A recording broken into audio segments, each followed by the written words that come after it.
Our next speaker is Lisa Holmes. Lisa performs with the Yellow Springs Tail Spinners as a professional storyteller, and she has been in the classroom for 8 years telling original stories to... Is there... Oh. And we're back to hundreds of children in hopes of sparking their imagination. And she has 3 children of her own, and her family inspires her every day. And she isn't beyond using their antics in her storytelling. She's going to tell you a little bit about creative education.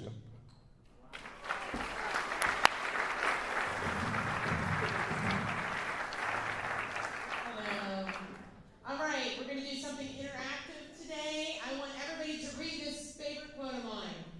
Once you learn to read, you will always forever be free. Always say forever. Yes, you will be, because that's how important reading is. Now, there's going to be another quote, and I want you all to read this.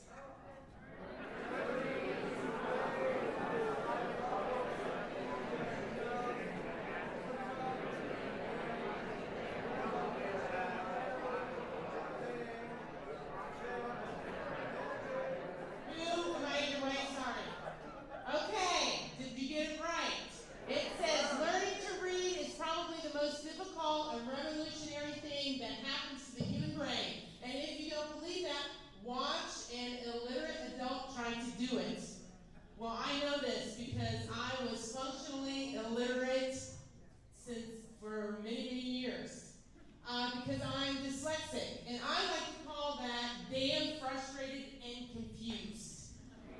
I have a processing situation with my brain, and things don't, when it comes through my brain, they don't come out right.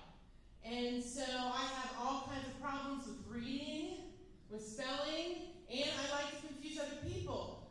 You wear this sweater. I say, oh, I love your red sweater. You say, no. It's a blue sweater. I say, I know. The red brings out your eyes. You say, no. I'm sorry. It's a blue sweater. I say, I know it's a blue sweater. Argue with me. It's not going to happen. I don't even know I say red. I was a typical young child, loved to live in a tree. Basically, I was normal. I was like everybody else. Until I stepped foot in school. And then everything changed. Because I could not figure out how to read. And then shame set in. So I came up with a wonderful idea. I thought, well, I'll never, ever read another word again. Because if I never, ever read another word again, I will never remind myself that I can't. So I just look at pictures. And I had a really hard time in school, and then I went into high school, and I was shamed even more. I was shamed by my teachers. Now, I love teachers. They are amazing. But there are a couple teachers that need to be thrown under the bus, and I'm throwing them under tonight. One of his teachers was one of my advanced English, well, she wasn't my teacher. She was an advanced English teacher that came into our classroom. We were a general math class, and the teacher walked in, and she screamed at us by the top of her lungs and said that we acted worse than dogs and that we don't even belong in this school. That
was really difficult.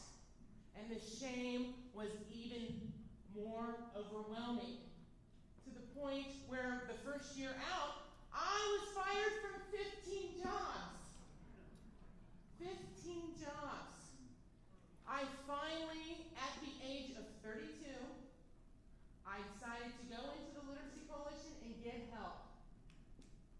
I will always be damn frustrated and confused because that's how my brain works. That's just who I am. But I will never, ever, ever have shame in my life because I know I am enough.